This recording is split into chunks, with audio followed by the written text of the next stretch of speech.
Welcome to Still Plays Galaxy of Heroes. This is a talk video, and we are here to cover the Queen Amidala kit reveal. I had played with the idea a little bit back of releasing these kit reveals closer to the Conquest characters' release within the game so that this information would be fresher. We did that with Dark Trooper Moff Gideon, and then with Bane, I just completely forgot to release the video, so we're not going to do that anymore. These, I think, will release just during the first Conquest at some point as my schedule allows. Typical stuff here, developer insights, the breakdown and analysis, and one reason why I want to do it a few days after the release of the news is so that we can do a gear overview. I like to look at the gear when that information is available. And with Conquest characters, there's less pressure to be timely. Queen Amidala arrives as a Galactic Legend support leader with the tips portion. She's going to have a decoy character with permatant that's going to create strong survivability. That's going to be aided by heal over time and protection over times, which is going to have a mechanic that benefits the whole squad. With the strategy tips portion, we're going to be looking to make sure we stay behind the decoy, and it's going to be a Grand Arena Omicron character, which allows the decoy to start the battle. So we're probably going to be looking at some decreased usage outside of Grand Arena without the decoy starting the battle, unless we see these marquee characters that CG announces in the fact, which might provide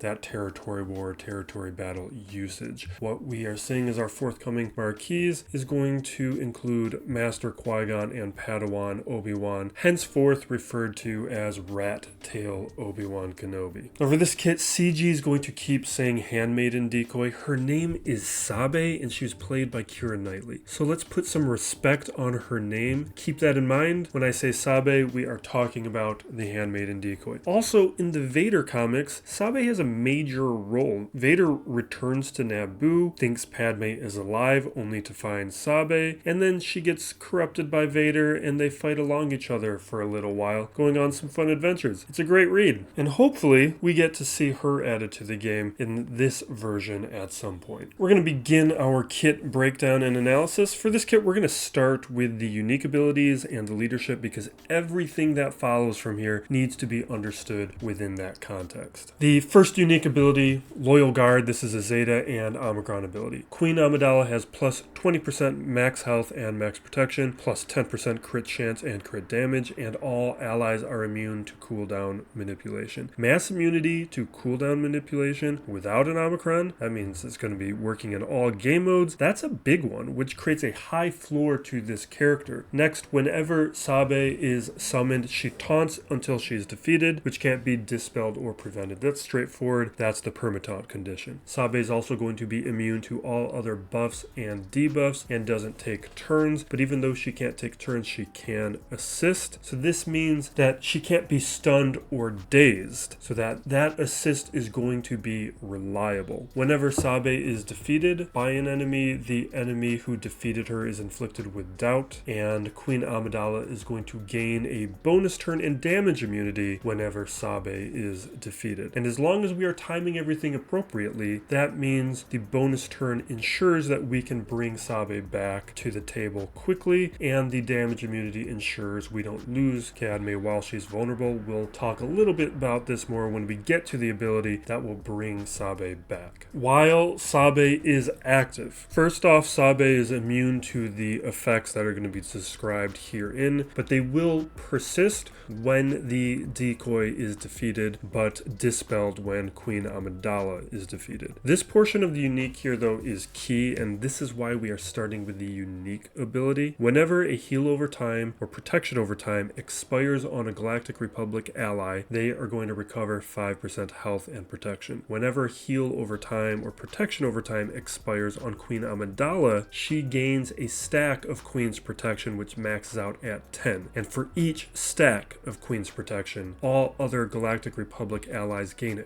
double those stats. Queen's protection, what those stacks are going to do is give plus 3% max health and max protection per stack, plus 5% potency and tenacity, and plus 5 speed per stack. So this is the critical part of the kit that increases the potential of lower gear viability and also is going to make this squad a nuisance, because when we get those 10 stacks, we are going to see that big stat boost. For Queen Amidala, it means an additional 30% max health and max protection and plus 50 speed. But on the other Galactic Republic allies, it means plus 60% max health and max protection and plus 100 speed on them. So we will be looking to have as many heal over times and protection over times as possible on the characters so that they are expiring as quickly as possible on Queen Amidala to get those stacks of Queen's protection, as well as all of the stat recovery that we're just going to see from the expiration of the heal over times and protection over times. With the Omicron, it's a Grand Arena Ami. There is a condition of no GLs, no Scoundrels, and Galactic Republic. So it means just no GMK, no Cat. At the encounter start, summon Sabe, which means all of those benefits that we were seeing, we see from the start. All allies gain 25% crit damage, 40% mastery, and are immune to fear and healing immunity. The mastery is great. That's going to help with GL counter viability. Fear is a nice add-on, but the immunity to healing immunity ensures that the squad benefits from all of the healing over times and protection over time mechanics. It also means that for a counter, buff immunity and shock are going to be fairly critical to countering Queen Amidala, because we cannot stop her with healing immunity or through abilities like fear, and we can't use a dispel because that is going to feed into the expiration of those heals over times and protection over time. So we need to prevent them rather than get rid of them. Next, whenever an ally is inflicted with a damage over time, they cleanse, and all allies gain a stack of heal over time and protection over time. So this just screams Lord Vader counter, which is nice. But with Bane and Aphra, I'm less concerned about a Lord Vader counter these days, but it just means when somebody attempts to use damage over times to beat Queen Amidala, she's just going to convert all of that into additional heal over times and protection over times, and thus feed into Queen's protection and all of the other recovery that is going on with the kit from the heals and protection over times. And the last portion of this unique, whenever Sabe is critically hit, AoE inflict enemies with potency down and tenacity down. That's unavailable. This portion here, we just gotta earmark this for the future. I suspect we find that Master Qui-Gon Jinn and Rat Tail Obi-Wan will exploit this portion. This essentially means that the Ami ensures that debuffs land, but with the rest of this kit, this is not going to be relevant to what Queen Amidala herself does, because a lot of what Queen Amidala does herself is unpreventable. The second unique ability, Handmaiden Decoy, this is to describe Sabe's functionality. She's going to be a light side tank character, and her basic ability is Bodyguard. Whenever she uses it, Galactic Republic allies will recover 10% health and protection, and she will grant advantage to a random enemy who doesn't already have it, which is unavailable and unresistible. Remember this for the leadership ability. This is a condition which makes the leadership relevant. All that you need to remember here is that advantage is a buff that guarantees critical hits. So when the enemy is attacking, they are guaranteed to critically hit the Queen Amidala squad. For the leadership ability, my place is with my people. This is a Zeta and Omicron ability. All allies have plus 20% defense and plus 15% max health and max protection. This is another floor raiser in a kit of floor raisers where we should be able to find plenty of non-relic viability, and I keep emphasizing that because I really like to push back against this attitude that relics are the only thing that matters. It's one of the things that I showcase on this channel is just how much you can do with lower gear characters. It tends to be less and less true as my account matures, but it is still the foundation of what I do here. At the battle start, if all allies are Galactic Republic and there are no GLs, whenever an enemy attacks out of turn, they are inflicted with a damage over time, which can't be evaded avoided, resisted, and they remove 10% turn meter from all enemies. So squads like Maul, Troopers, Zerg, Krex, they are all going to be especially vulnerable to Queen Amidala. And at the start of each ally's turn, they gain 3% crit damage stacking for each heal over time they have, and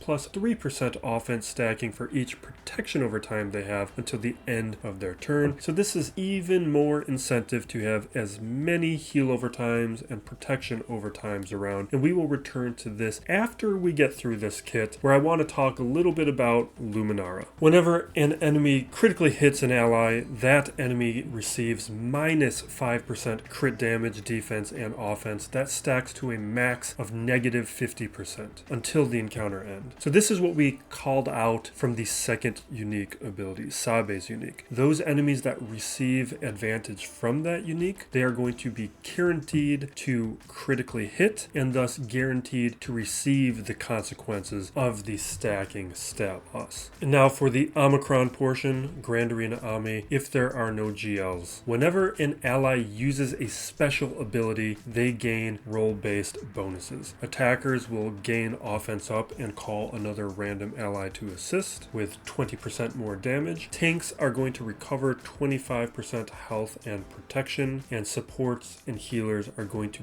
gain protection up and speed up. This ability I'm mixed on, but it may be better than it sounds. It could turn out to be very important, but it means the use of specials is going to have a number of other effects, where attackers, they're calling the assist. That's what really matters, because the assist call means Sabe could be assisting, where she is going to be adding that recovery and also causing that spreading of advantage. But it also means that we could be calling Queen Amidala to assist, and we're going to get to her basic in a moment, but that might mean additional heal over times and protection over times that are feeding into the larger mechanics. That has a lot of value. When Queen Amidala uses a special, it means that she's going to be getting that protection up stacking, and she has larger cooldown, so it's not going to happen too much, but protection up is always very useful. Unfortunately, Sabe doesn't have a special ability and we can't take turns with her, so she's not going to be able to benefit from this tank's condition, but we will see who the tank ends up being on this squad over time. It might be either Master Qui-Gon or Rat Tail Obi-Wan, or there could be another intended tank down the line. And now we get to the basic, the S5 Heavy Blaster Pistol. Physical damage to the target and expose. If Sabe is active, that can't be evaded. All Galactic Republic allies gain 3 stacks of heal over time and protection over time. If Sabe is active, Galactic Republic allies recover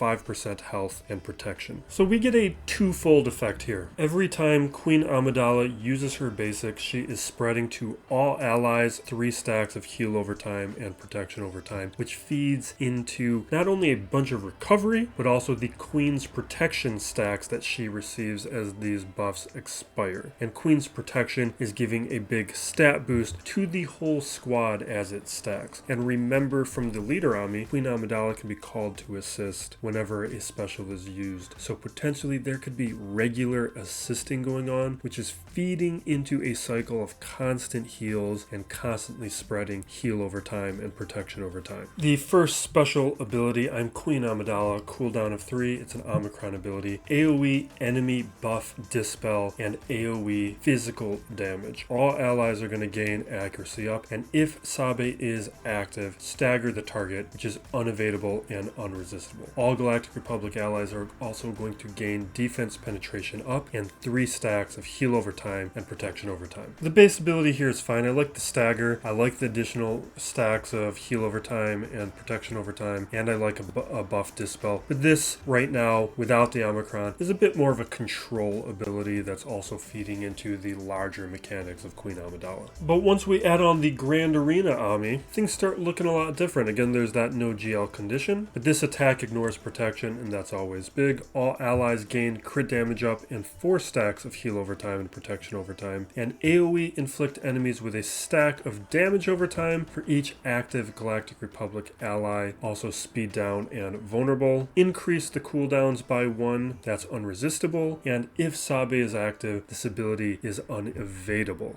So this is pretty good. I tend to try to avoid Amis on special abilities because I don't like how they're affected by cooldowns. You can't use them regularly. But Queen Amidala is looking like a character who deserves this one. Definitely also the unique ability. The leader ability is the only one I think is a little soft, but I still think that one's going to be pretty valuable. I think we're going to wait until we do a little bit of testing on the character before I drop some, but I think you'd be pretty safe dropping 2 to 3 Amis on this character. We also get even more heal over time and protection over times from this Omicron and all the benefits that implies, and we get to ignore protection again, and that's always a massive threat. And then you add on the increase in cooldowns. This is a really powerful Omicron. The second special, this is a cooldown of 4 Ascension Gun. AoE cleanse allies and recover 20% health and protection. Call other Galactic Republic allies to assist. That will include Sabe, and remove 50% turn meter from the target that is unresistible. If allies are Galactic Republic and no GL or Scoundrel allies, then summon Sabe to the battle if she's not there. And if Sabe was already present, AoE gain, defense up, speed up, tenacity up, and non-tank allies will stealth. Now, because of the big cooldown, I'm tempted to say save this ability for when Sabe is defeated, so you can bring her back immediately. Especially when you consider, from either the unique or the leadership, that when Sabe is defeated, Queen Amidala is going to immediately take a bonus turn, which is going to allow her to use this ability right away. But we may need to check on the survivability of Master Qui-Gon and Rat Tail Obi-Wan first. Just because if the stealth from this ability is critical to keeping them alive, then we may want to use this ability slightly more often. And if one of them can bring a cooldown reduction to the squad, then I'll be even more willing to use this ability even when Sabe is present. Before we move on to the gearing, I do want to talk about the potential squad that we can be seeing. We've got 3 known parts: Queen Amidala lead, Master Qui-Gon, and Rat Tail Obi-Wan, leaving us 2 potential slots that could either go to characters that haven't been named yet or some existing synergies. Now, Master Qui-Gon and Rat Tail Obi-Wan could add synergies that are going to make this a lot clearer, but based on what we know now, there are 2 characters worth mentioning. One is actually not going to be part of the squad and not relevant, and that is Fives, because he offers protection over time. But we are not going to pull him out of a gas squad in order to do that, or out of other clone squads. The other one is Luminara. Unfortunately, Luminara's Omicron is conditional, where Queen Amidala is not going to be synergizing with the Omicron, because the Omicron has conditions that are only triggered by the heal over times that Luminara herself puts out onto the squad. But that doesn't mean Queen Amidala isn't going to benefit from Luminara's presence, because those heal over times are going to synergize with Queen Amidala's kit, where we are going to get those extra recovery from the expiration, and we are also going to get an increased chance at the stacks of Queen's protection from the additional heal over times on the field. That may mean we choose not to put the Omicron on because we don't really need it, but it does mean potentially that we do want Luminara present to increase the efficacy of the squad. Queen Amidala Cadme's gear is a nice little surprise here. I don't like to look at gear totals because that can give you a misleading idea of what's going on here. What we have with Queen Amidala is a very easy gear 11 character, and gear 11 is still very usable. I push strongly back against the idea that is relic only. So take a look here. Gear 7, sometimes I look at that for holo projectors, nothing. Gear level 8, we got 1 Chirotech, and then, or 1 set of Chirotechs. Then we have a stun gun and a carb, not a huge deal. Gear level 9, we see another set of Chirotechs, another stun gun, and a carb. So we're at 200 carbs and 100 stun guns. Gear level 10, nothing. We got a few thermals, Mark 6 thermals, but these days that's easy. No additional carbs, no Chirotech sets. So then we are already at gear level 11. This is a 2 Chiro set character to gear 11, and then really only stun guns and carbs, but a relatively lower amount of those, and they also don't really matter anymore after the raid economy changes. Then we have gear level 11 to 12. This is pretty minimal. We have an extra Chiro set, but it is a pretty easy gear 11 to gear 12. And in the old era of the game, this would be pretty huge. These days, most players are focusing on relics, but I think there's plenty of use to be able to do along the way. So even if you can't take a character to relic right away, doesn't mean you should ignore them. They can still be a powerful weapon in your arsenal, even if you can't use them for like a GL counter. Like, yes, at gear 11 or 12, she's not going to beat GLs, but that doesn't mean she can't beat a whole lot of other things. Now, with her relic, we do have a lot of med packs here. We got 1,